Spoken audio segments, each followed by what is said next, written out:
Direction doctor അടുത്ത വീഡിയോയിലേക്ക് സ്വാഗതം. ഇന്ന് നമ്മൾ പറയുമ്പോൾ സ്റ്റേറ്റ് അവാർഡൊക്കെ പ്രഖ്യാപിച്ചിട്ടുണ്ട്. സ്റ്റേറ്റ് അവാർഡ് പ്രഖ്യാപിക്കുമ്പോൾ ഞാൻ എൻ്റെ ഒരു അഭിപ്രായമാണ് ഞാൻ ഈ പറയുന്നത്. ഇപ്പോൾ ദേവി ഇത് നമ്മൾ ഇത്തരത്തിലുള്ള ഒരു കാര്യം പറയുമ്പോഴത്തേക്ക് അതൊരു സർക്കാരിനെതിരെ പറയുകയാണെന്ന് ഒരിക്കലും പറയരുത്. നമ്മളിപ്പോൾ ഒരു അവാർഡുമായിട്ട് ബന്ധപ്പെട്ടിട്ടുള്ള നാഷണൽ അവാർഡിനകത്ത് പറഞ്ഞാലും സ്റ്റേറ്റ് അവാർഡുമായിട്ട് ബന്ധപ്പെട്ടിട്ടുള്ള എന്തെങ്കിലും പറഞ്ഞാലും ഉടനെ അത് സംസ്ഥാന സർക്കാരാണ്, കേന്ദ്ര സർക്കാരാണ്. നിങ്ങൾ ദേവി ഇത് അതിലോട്ട് വലിച്ചഴിക്കാതെ. നമ്മളിവിടെ പറയുന്നത് ജൂറിയെക്കുറിച്ചാണ്. അത് ജൂറി, ആ ജൂറി ഇപ്പോൾ പറഞ്ഞ കണക്ക് സർക്കാർ കുറച്ച് ആൾക്കാരെ ചേർത്തിട്ട് ജൂറി ഉണ്ടാക്കിയിട്ടുണ്ട്. ആ ജൂറി എന്ത് ചെയ്തു വെച്ചാലും സർക്കാരിനകത്ത് ഉത്തരവാദിത്വം ഉണ്ടെന്ന് ഞാൻ ഒരിക്കലും പറയത്തില്ല, അല്ലെങ്കിൽ അങ്ങനെ പറയാൻ എനിക്ക് സാധിക്കത്തില്ല അങ്ങനെയാണെങ്കിൽ. അപ്പം ഞാനിപ്പോൾ പറഞ്ഞു വരുന്നത് വെച്ചാൽ സ്റ്റേറ്റ് അവാർഡ് പ്രഖ്യാപിച്ചു. സ്റ്റേറ്റ് അവാർഡ് പ്രഖ്യാപിക്കുമ്പം പൃഥ്വിരാജിനെ മികച്ച നടനായിട്ട് തിരഞ്ഞെടുത്തു. നമുക്കറിയാം മമ്മൂക്കയുടെ കാതലിലെ മാത്യു ദേവസിയും പൃഥ്വിരാജിൻ്റെ ആടുജീവിതത്തിലെ നജീബും തമ്മിലായിരുന്നുള്ള മത്സരം എന്നുള്ള വാർത്തകളൊക്കെ നമ്മൾ കേട്ടു. അപ്പോൾ എനിക്ക് അതിനകത്ത് പറയാനുള്ളത്, ഇപ്പോൾ പൃഥ്വിരാജിനെ മികച്ച നടനായിട്ട് പ്രഖ്യാപിക്കുന്ന സമയത്ത് ആദ്യമേ എനിക്കൊരു ചോദ്യം ചോദിക്കാനുള്ളത്, ഈ 150 കോടി ഏതാണ്ട് തിയേറ്റർ കളക്ഷനായിട്ട് വന്ന ആടുജീവിതം ഒരുപാട് ആൾക്കാർ ഇവിടെ കണ്ടിട്ടുണ്ട്. അതുകൊണ്ട് അഭിപ്രായം ഒരുപാട് ആൾക്കാർ പറയുന്നുണ്ട്. പക്ഷേ കാതൽ എന്ന് പറയുന്ന മമ്മൂക്കയുടെ ചിത്രം ഇവിടെ എത്ര ആൾക്കാർ കണ്ടിട്ടുണ്ട്? അതായത് തിയേറ്ററിൽ നിന്ന് ആകെ സിനിമ 15 കോടിയാണ് അത് കളക്ട് ചെയ്തതെന്ന് പറയുന്നത്. അപ്പോൾ 15 കോടി തിയേറ്ററിൽ നിന്ന് കളക്ട് ചെയ്യണമെന്നുണ്ടെങ്കിൽ ആടുജീവിതം കണ്ട അത്രയും ആൾക്കാർ എന്തായാലും കാതൽ എന്ന് പറയുന്ന സിനിമ കണ്ടിട്ടില്ല എന്നുള്ള കാര്യത്തിനകത്ത് ഉറപ്പാണ്. അപ്പോൾ കാതലിലെ മമ്മൂക്കയുടെ കഥാപാത്രത്തിനെ ആടുജീവിതത്തിലെ നജീബ് എന്ന് പറയുന്ന പൃഥ്വിരാജിൻ്റെ ക്യാരക്ടറുമായിട്ട് ഇവിടെ കമ്പയർ ചെയ്യുന്ന, അല്ലെങ്കിൽ ഒരു കമ്പാരിസൺ നടത്താൻ ശ്രമിക്കുന്ന ആൾക്കാർ പലരും എനിക്ക് തോന്നുന്നു കാതൽ എന്ന് പറയുന്ന സിനിമയ്ക്കകത്ത് സുന്ദരനായിട്ട് ഒരുങ്ങി നിൽക്കുന്ന മമ്മൂക്കയുടെ പോസ്റ്ററായി കണ്ടിട്ടുള്ളൂ. അതായത് നല്ല കളർഫുൾ ആയിട്ടുള്ള ഷർട്ടൊക്കെ ഇട്ടിട്ട് മുണ്ടൊക്കെ നന്നായിട്ട് ഉടുത്ത് നല്ല സുന്ദരനായിട്ട് മുടിയൊക്കെ ചേപ്പി വെച്ചിരിക്കുന്ന മമ്മൂക്കയുടെ, അതാണ് അവർ ഈ ചോദിക്കുന്നത്. ഈ ആടുജീവിതത്തിലെ ക്യാരക്ടറുമായിട്ട് കമ്പയർ ചെയ്യുമ്പം എന്താണ് കാതലിലെ ക്യാരക്ടറിന് ചെയ്യാനുള്ളതെന്ന്, അല്ലെങ്കിൽ എന്താണ് കാതലിലെ ക്യാരക്ടർ ഇത്ര വലിയ അവാർഡിന് രീതി വരുന്നതെന്ന് അത് അറിയണമെന്നുണ്ടെങ്കിൽ ആദ്യം നിങ്ങൾ പോയിട്ട് ആ സിനിമ കാണണം. കാര്യം കാതൽ കോർ എന്ന് പറയുന്ന സിനിമ എന്ന് പറഞ്ഞു കഴിഞ്ഞാൽ നമ്മളത് കണ്ടു കഴിഞ്ഞാൽ നമ്മളുള്ളിൽ പോലും ഒരു നൊമ്പരം അവശേഷിച്ചിട്ട് മാത്രമേ നമുക്ക് തിയേറ്ററിൽ നിന്ന് ഇറങ്ങാൻ പറ്റൂ. കാര്യം ഞാൻ എപ്പോഴും പറഞ്ഞിട്ടുണ്ട്, ഒരു സിനിമയ്ക്കകത്ത് 1-2 പെർഫോമൻസ് അല്ല, ഒരു സിനിമയ്ക്കകത്ത് ഒരു ക്യാരക്ടർ, ആ സിനിമയുടെ കഥയ്ക്കൊപ്പം പോകുന്ന കഥാപാത്രത്തിനെയാണ് നമ്മൾ കാണേണ്ടത്, അതിനൊപ്പം പോകുന്ന നടനെയാണ് നമ്മൾ കാണേണ്ടത്. ഇപ്പോൾ മാത്യു ദേവസി എന്ന് പറയുന്ന ആ ക്യാരക്ടർ എന്ന് പറഞ്ഞാൽ ഒരുപാട് സംഘർഷങ്ങളിലൂടെ പോയിക്കൊണ്ടിരിക്കുക മാനസികമായിട്ട്. കാര്യം അദ്ദേഹം സർവീസിൽ നിന്ന് റിട്ടയർഡ് ആയതിനു ശേഷം ഒരു തെരഞ്ഞെടുപ്പുമായിട്ട് ബന്ധപ്പെട്ട് നിൽക്കുന്ന സമയത്ത് അദ്ദേഹത്തിൻ്റെ ഭാര്യ അപ്രതീക്ഷിതമായിട്ട്, അതായത് അദ്ദേഹം പ്രതീക്ഷിക്കാത്ത രീതിയിൽ പെട്ടെന്ന് കോടതിയിലേക്ക് പോവുകയും അദ്ദേഹത്തിൽ ഉണ്ട് എന്ന് പറയുന്ന ഒരു കുഴപ്പത്തിനെ കുറിച്ച് അവർ കോടതിയിൽ വരികയും അത് സമൂഹത്തിൽ ചർച്ചയാവുകയും ചെയ്യുന്നു.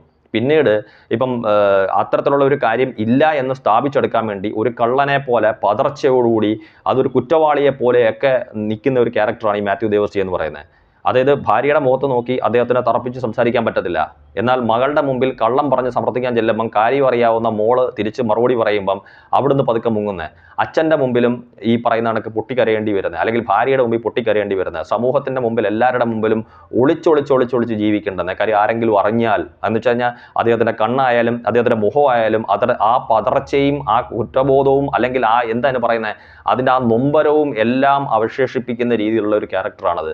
അതൊന്നും കാണാതെ പോസ്റ്റർ മാത്രം കണ്ടിട്ട് വന്നിട്ട് ഈ ചർച്ച ചെയ്യുമ്പം അപ്പുറത്ത് പലരും നോക്കുന്ന പൃഥ്വിരാജ് കോവിഡുമായിട്ട് ബന്ധപ്പെട്ട് കോവിഡ് വന്ന കാലത്ത് ഏതോ ഒരു നാട്ടിൽ പോയി കുറേ നാൾ കഷ്ടപ്പെട്ട് അവിടെ താമസിക്കേണ്ടി വന്നേ, അദ്ദേഹം ശരീരം ഒരു സിനിമയ്ക്ക് വേണ്ടി അങ്ങേയറ്റം മെലിഞ്ഞ് ഇതൊക്കെയാണ് വിലയിരുത്തുന്നത് എന്നും പറഞ്ഞാൽ ആടുജീവിതത്തിലെ പെർഫോമൻസ് മോശമാണെന്നല്ല ഞാൻ പറയുന്നത്. കാര്യം ആടുജീവിതത്തിലെ പെർഫോമൻസിൻ്റെ മുകളിൽ നിൽക്കുന്ന പെർഫോമൻസ് ആണ് കാതലിലെ മാത്യു ദേവസി. അതറിയണമെന്നുണ്ടെങ്കിൽ നിങ്ങൾ ആ സിനിമ ഈ പറഞ്ഞ ഒരു മുൻവിധികളും ഇല്ലാതെ നിങ്ങൾ ആ സിനിമ ഇരുന്ന് കാണുക.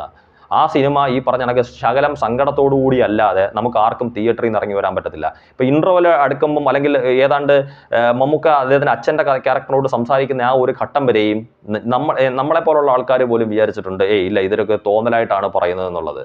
അപ്പോൾ അത്രയും ഗംഭീരമായിട്ടാണ് അദ്ദേഹത്തിൻ്റെ പെർഫോമൻസ്. പക്ഷേ അദ്ദേഹത്തിന് ഈ പറഞ്ഞ കണക്ക് സ്റ്റേറ്റ് അവാർഡിൻ്റെ മികച്ച നടൻ എന്നുള്ള കാറ്റഗറിയിൽ നിന്ന് അദ്ദേഹത്തിനെ തഴഞ്ഞിന്, പൃഥ്വിരാജിനെ കൊടുത്തതിന് ഞാനൊന്നും പറയുന്നില്ല, അദ്ദേഹത്തിനെ മമ്മൂക്കയെ തഴയേണ്ടി വന്നതിന് അല്ലെങ്കിൽ തഴഞ്ഞതിന് തീർച്ചയായിട്ടും വളരെയേറെ വിഷമമുണ്ട്. ആ വിയോജിപ്പ് ജൂറിയരോട്, സർക്കാരിനോടല്ല ജൂറിയരോട്. അതുപോലെ തന്നെ 2018 ആടുജീവിതം എന്ന് പറയുന്ന 2 സിനിമ നമുക്കറിയാം ഏറ്റവും വലിയ ജനപ്രീതിയുള്ള ചിത്രത്തിനുള്ള അവാർഡ് ആടുജീവിതത്തിന് കൊടുത്ത് ഏതർത്ഥത്തിലാണ് കൊടുത്തതെന്ന് എനിക്കറിയില്ല. കാര്യം ജനപ്രിയം എന്ന് പറഞ്ഞു കഴിഞ്ഞാൽ ജനങ്ങൾക്ക് പ്രിയപ്പെട്ടതെന്ന് പറയുന്നത് നമുക്കൊരു കളക്ഷനിലൂടെയാണ് അത് വിലയിരുത്താൻ പറ്റുന്നത്.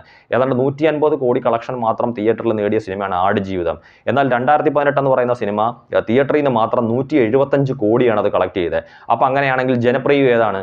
തീർച്ചയായിട്ടും 2018 അല്ലേ. പിന്നെ ആ സിനിമയ്ക്ക് നമുക്കറിയാം 2018 എന്ന് പറയുന്ന ഒരു സിനിമ, ആടുജീവിതം എന്ന് പറയുന്ന സിനിമയ്ക്ക് അവാർഡുകൾ വാരി കൊടുത്തപ്പം 2018 എന്ന് പറയുന്ന സിനിമയ്ക്ക് എനിക്കൊന്ന് ആർട്ട് ഡയറക്ടർക്കോ മറ്റുള്ള ഒരു ഡയറക്ടർ ശ്രീ മോഹൻദാസ് അദ്ദേഹത്തിന് മാത്രം ഒരു അവാർഡ് കണ്ട കിട്ടിയത്.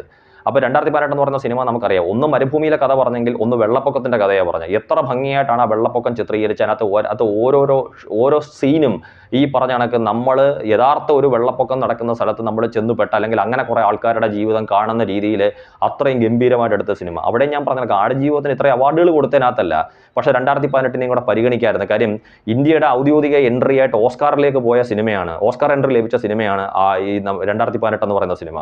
കാര്യം അത്രയും ലെവലിലേക്കൊന്നും ആടുജീവിതം എത്തിയെന്ന് എനിക്ക് തോന്നുന്നില്ല. ഒന്നുമില്ലെങ്കിൽ ഞാൻ ഈ പറഞ്ഞ ഒരു ജനപ്രിയ ചിത്രത്തിനുള്ള ഒരു അവാർഡെങ്കിലും 2018 കൊടുക്കാറുണ്ട്. മികച്ച സംവിധായകനുള്ള അവാർഡിനും അത് യോഗ്യനാണ് ജൂഡ് ആന്റണി.